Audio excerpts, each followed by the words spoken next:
अभी मैं धनौली रामपुर के श्रुतिगर गांव में हूँ। यहाँ 2 दिन पहले एक घटना घटी।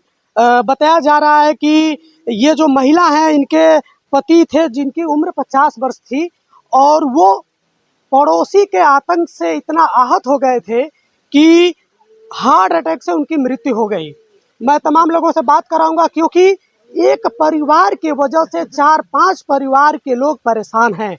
मामला रास्ते का है। अब रास्ता कागज में है या नहीं है ये तो विभाग के लोग बताएंगे, लेकिन अगर कागज में है तो दे देना चाहिए, समस्या खत्म हो जाए।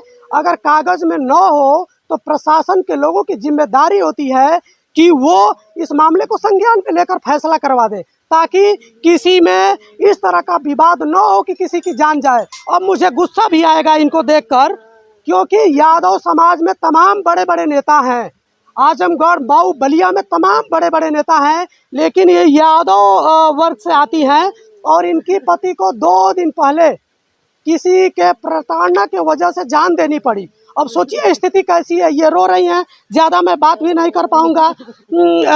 आपके पति का देहांत कब हुआ? 12 बजे। कैसे तबीयत खराब थी कि क्यों देहांत हुआ?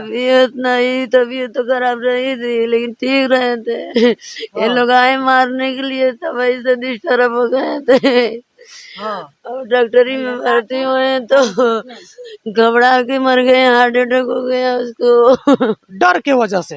डर की वजह से। वो हमसे बतिया रहे थे 2 दिन से।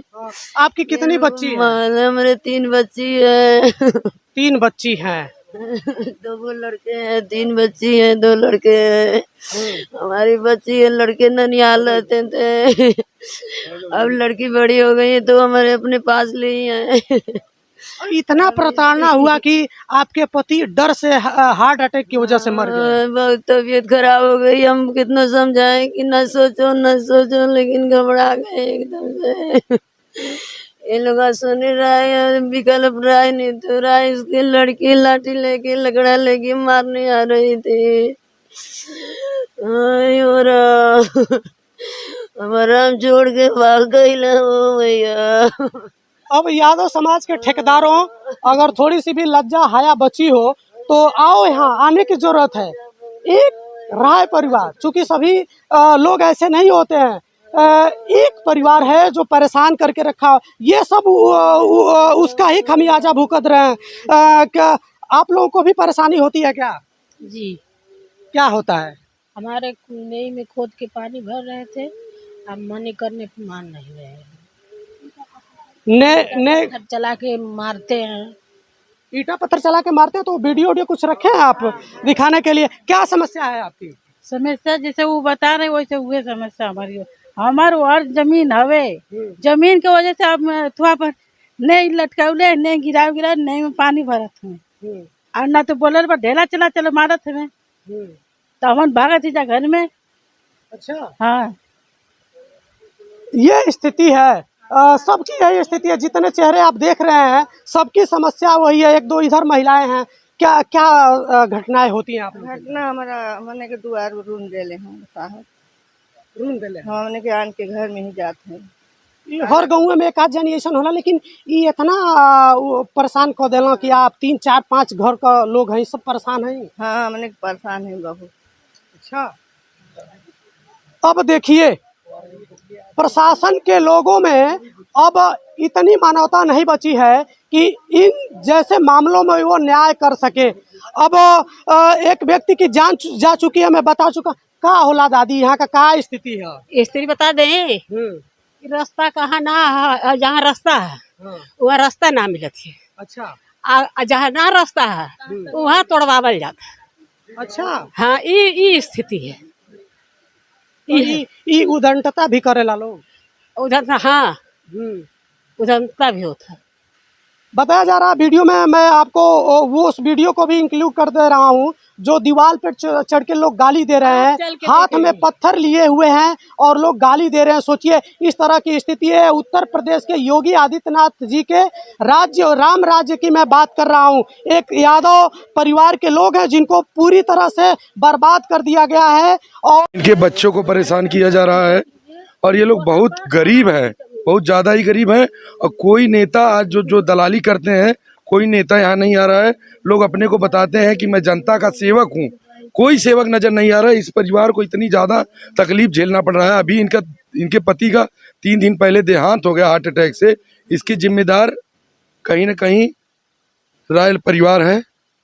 और ये SHO, CO, SP को संज्ञान में लेकर ये काम करना चाहिए। अगर वो लोग नहीं ले रहे हैं तो कहीं न कहीं वो लोग भी इन्वॉल्व हैं, कहीं न कहीं वो लोग भी जिम्मेदार हैं। चलिए, कुछ दिन पहले मैं मधुबन थाने की वीडियो बना दिया था जिसमें 6-7 सिपाही सस्पेंड हो गए थे।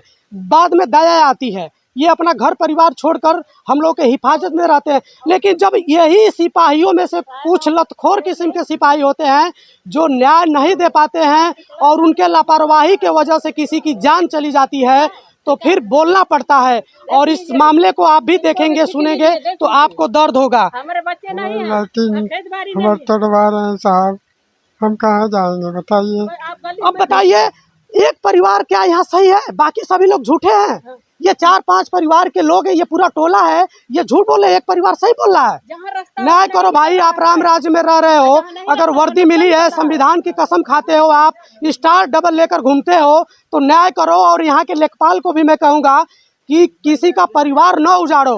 नौकरी कर रहे हो, सेवा के लिए नौकरी किया जाता है, तो सेवा करो। मैं ये नहीं कहता हूँ कि राय साहब गलत है, मैं ये नहीं कहता हूँ कि यादव जी गलत हैं। कौन सही है कौन गलत है, इसका निर्णय आप करेंगे, चाहे लेखपाल हुए, चाहे पुलिसिया विभाग के लोग हुए। अब दोबारा मैं आऊँगा तो यादव समाज के ठेकेदारों को और पुलिसिया विभाग के लोगों की खैर नहीं होगी। अब कुछ आप बोलना चाहते थे? जी, पुलिस प्रशासन, SHO, पुलिस वाले ऐसे हैं जो दलाल हो गए हैं, दलाली कर रहे हैं। तो उनके घर पे भी परिवार है, उनके घर पे भी माँ बहन है।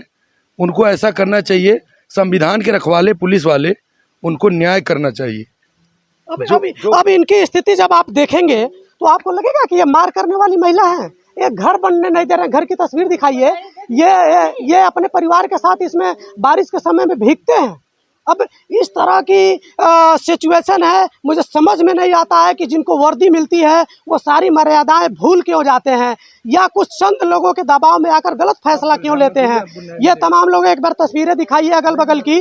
ये जो लोग यहाँ खड़े हैं, मैं इस वीडियो को समाप्त होने से पहले ये जरूर बोलूँगा कि न्याय की जरूरत है। अगर किसी एक परिवार के आतंक की वजह से ये पूरे टोले के लोग परेशान हैं, तो न्याय होना चाहिए। और एक चीज़ मैं और बोलूँगा कि कोई बाहरी तीसरा पर्सन आता है, उसके साथ बदतमीजी नहीं की जानी चाहिए।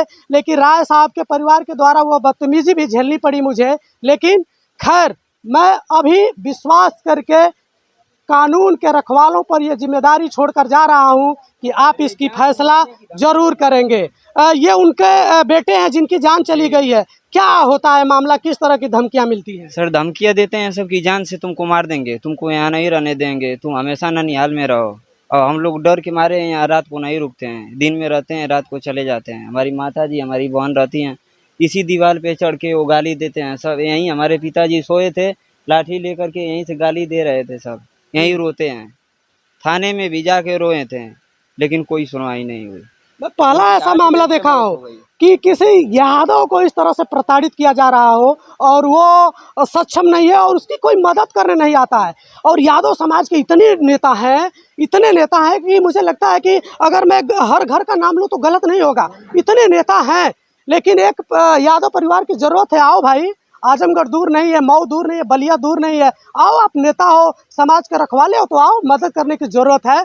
मैं अब ज़्यादा न कहते हुए अपनी बाड़ी को विराम देता हूं। लेकिन न्याय की ज़रूरत है, चाहे कोई हो, वो राय हो, पांडे हो, चाहे यादव, कोई हो। अगर किसी के साथ अन्याय करता है तो एक्शन लेने की ज़रूरत है, सुधार करने की ज़रूरत है और न्याय दिलवाने की ज़रूरत है। धन्यवाद।